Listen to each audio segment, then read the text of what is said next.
میں ڈاکٹر خورشید آپ سبھی کا دل کی گہرائیوں سے استقبال کرتا ہوں اور سلام پیش کرتا ہوں۔ دوردرشن اردو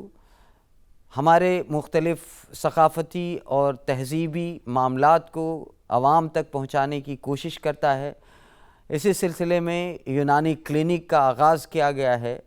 جس میں مختلف طبی میدان میں صلاحیات رکھنے والے ایکسپرٹس الگ الگ اداروں میں، الگ الگ تحقیقی مراکز میں اپنی خدمات انجام دینے والے ایکسپرٹ سے ہم گفتگو کرتے ہیں اور طب یونانی کے مختلف موضوعات پر بات چیت کرتے ہیں۔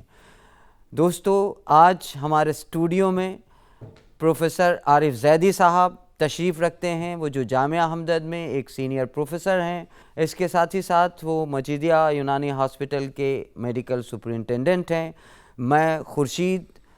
ڈی ڈی اردو کی طرف سے پروفیسر عارف زیدی صاحب آپ کا استقبال کرتا ہوں۔ ہم جس موضوعات پہ آپ سے بات کرنے والے ہیں وہ ظاہر ہے کہ آپ کا میدان ہے جراحت یا سرجری،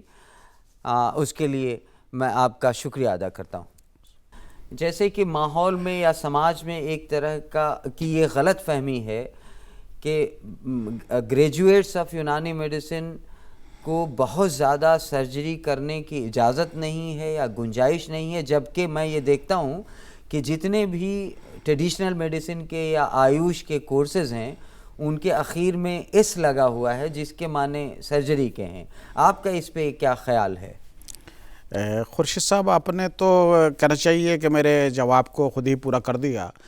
جہاں تک آپ بات کرتے ہیں کہ ایس لگا ہوا ہے آیوش کے سارے کورس میں، آیوش سے مراد ہے یونانی، آیورویدا، ہومیوپیتھی۔ جی جی۔ اور ایم بی بی ایس میں بھی ایس لگا ہوا ہے۔ جی جی جی جی۔ تو اس سے ایس کا مطلب ہے سرجری۔ اس سے ظاہر ہوتا ہے کہ سرجری جو ہے ایک انٹیگرل پارٹ ہے ان تمام کورسز کا، نہ جدا ہونے والا حصہ ہے۔ بالکل بالکل۔ اور نہ جدا ہونے والا حصہ اس لیے ہے کہ سرجری کے بنا سیکھے بنا سکھائے کوئی بھی میڈیکل کورس کمپلیٹ نہیں ہے اپنے آپ۔ گریجویشن کے علاوہ کیا یونانی کورس سٹرکچر میں ماسٹر لیول پہ سرجری کی تعلیم دی جاتی ہے؟ اور اگر دی جاتی ہے تو کن اداروں سے جو یونانی سیکھنے کی کوشش کرنے والے لوگ ہیں وہ داخلہ لے سکیں؟ ہاں، یہ آپ نے صحیح بات کہی کہ گریجویشن کے بعد میں کیا پوسٹ گریجویشن کرنے کے لیے سرجری میں کچھ گنجائش ہے۔ یونانی گریجویشن کے بعد میں کئی ادارے ہیں جو کہ پوسٹ گریجویشن سرجری میں کراتے ہیں، جس میں سے میں علی گڑھ مسلم یونیورسٹی کا نام لے سکتا ہوں، میں پونا کے طبیہ کالج کا نام لے سکتا ہوں، بامبے کے کالجز کا نام لے سکتے ہیں، اور بھی دیگر کئی ادارے ہیں جو کہ سرجری میں پوسٹ گریجویشن کی تعلیم دیتے ہیں اور ان کے بچے کچھ میں طب یونانی کے لٹریچر میں جراحت کا ذکر، اگر آپ بات کریں دوسری موجودہ پیتھیز کی جو آج کل رائج ہے، یہ تو 70-80 سال کا زمانہ ہے، لیکن اس سے پہلے ایون یہ بیفور کرائسٹ بھی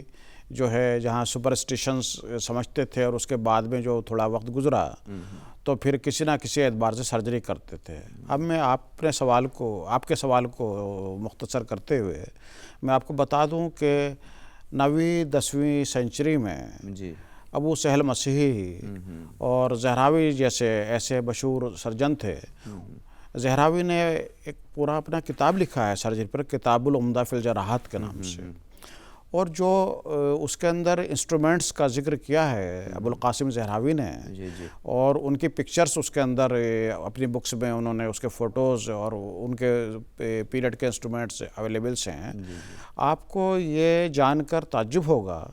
کہ آج بھی کچھ انسٹرومنٹس کی وہی شکل ہے جو کہ اس وقت میں زہراوی صاحب نے تخلیق کی تھی، اس کے اندر کوئی بھی تبدیلی نہیں ہے۔ ناظرین کو میں یہ بتاتا چلوں کہ طب یونانی میں ایک بہت ہی اہم مضمون جراحت رہی ہے، اور اس میں کئی ایسے بہت ہی مشہور و معروف فزیشینز، سرجنز گزرے، جیسے کہ پروفیسر زیدی صاحب نے فرمایا کہ ابو القاسم زہراوی ہیں،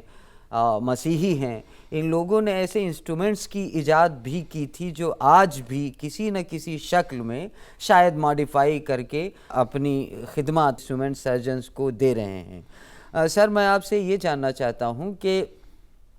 جیسے طب یونانی میں علاج کے طریقے ہیں، علاج بالدوا مطلب فارماکو تھراپی، علاج بالغذا ڈائٹو تھراپی، اسی طرح سے علاج بالجراحت بھی ہے۔ جراحت کے ضمن میں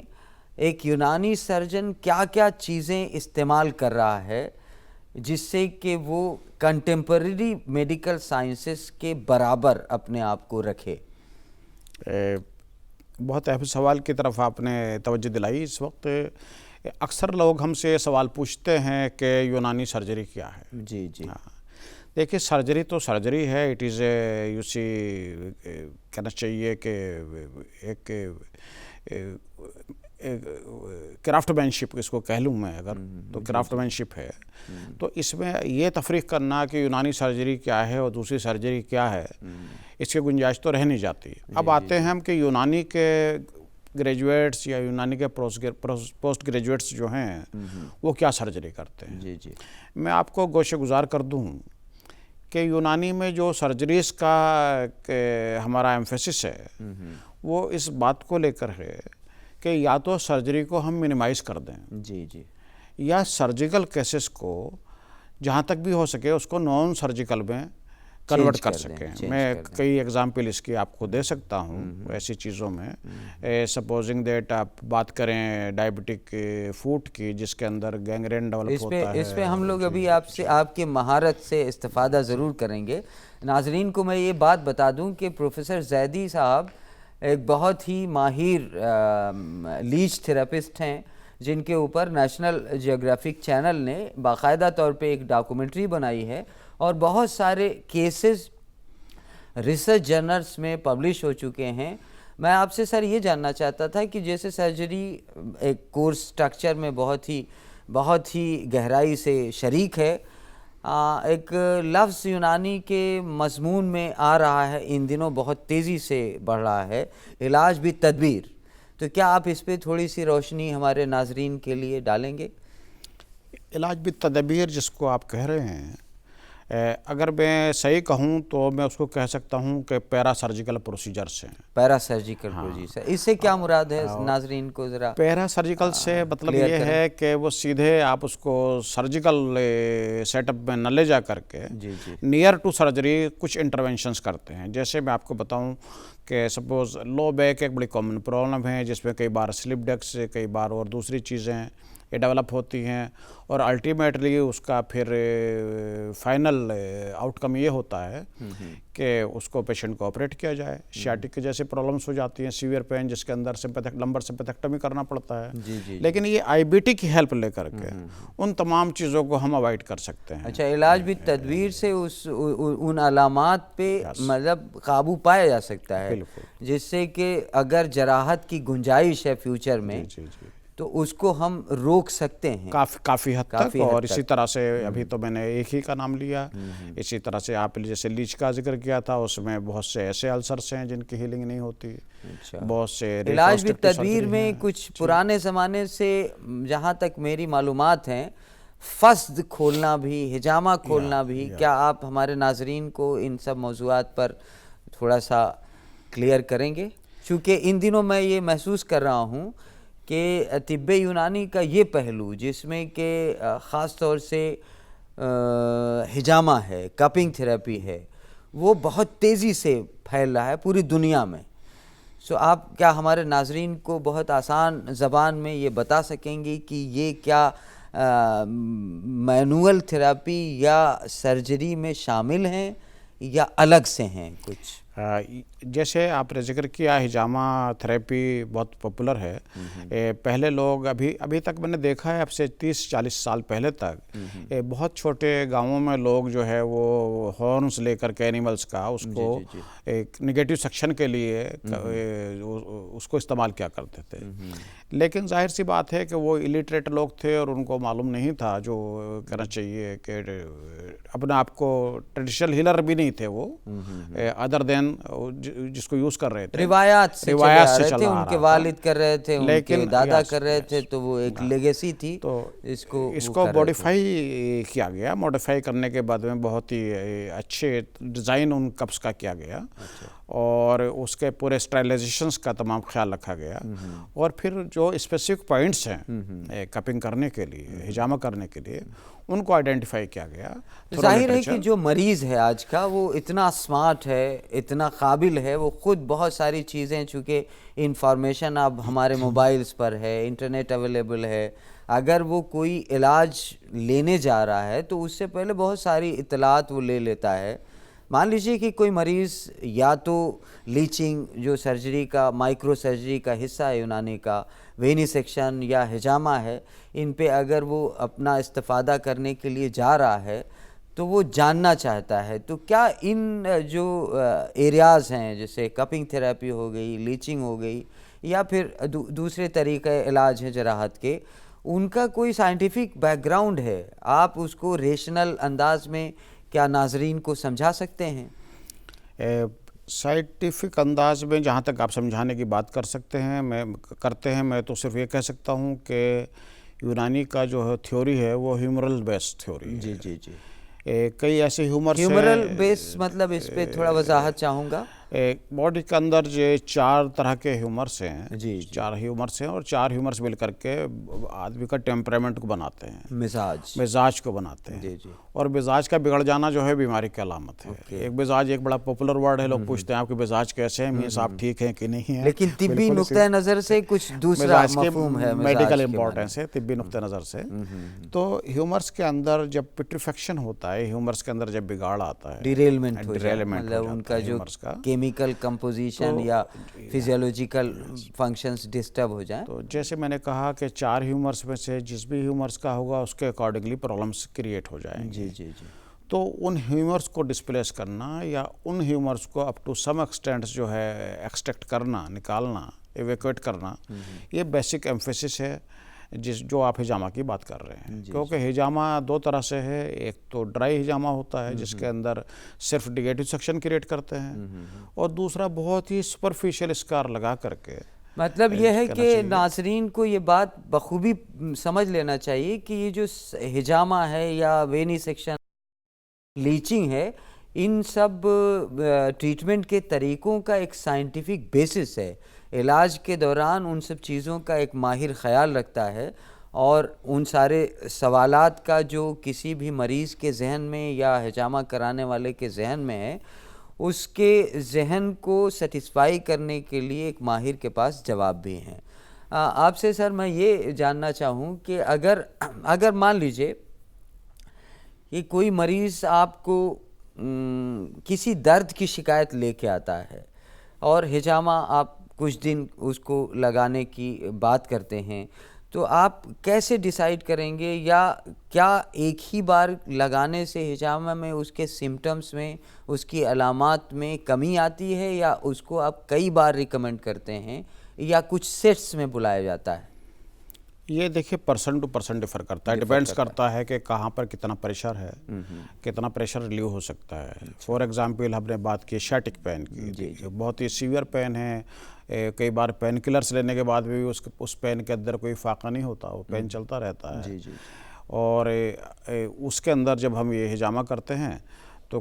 اکثر دیکھا گیا ہے کہ ایک بار میں ہی جو ہے وہ کرنے کے بعد میں پیشنٹ جو ہے ایک لمبے ٹائم کا مطلب یہ 6 سے 12 مہینے اور یا اس سے بھی زیادہ پیشنٹ بالکل ٹھیک رہتا ہے۔ اور میں نے بہت کم دیکھا ہے کہ ریکرنس کے چانسز ہوئے ہیں، لیکن اگر ریکرنس ہوا بھی ہے تو پیشنٹ 6 مہینے میں 8 مہینے میں آپ کے پاس واپس بھی آیا ہے، تو ایک تو اس کی سیویرٹی، اس کی جو تیزی تھی درد کی، وہ اتنی نہیں رہی، کافی کم ہو گئی۔ اب آپ 30 سال سے زیادہ وقفے تک استاذ بھی رہے ہیں اور ایک ایکسپرٹ بھی رہے ہیں سرجری ڈپارٹمنٹ میں، آپ کیا یہ ہمارے ناظرین کو بتا پائیں گے کہ زیادہ تر مریض ہجامہ کے لیے کس سسٹم کی بیماریوں کے آتے ہیں، یا کن پرابلمز کو لے کے وہ آپ کی کلینک میں وزٹ کرتے ہیں؟ آج کل دیکھیے کہ بڑا کامن ہے کہ ہم ویسٹرنائز ہو رہے ہیں، تو ہماری سیٹس بھی سب ویسٹرن ہو گئیں۔ اچھا، انڈین سیٹ سے ہم شفٹ کر گئے ویسٹرن سیٹ کے، اور شفٹ اس لیے کر گئے کہ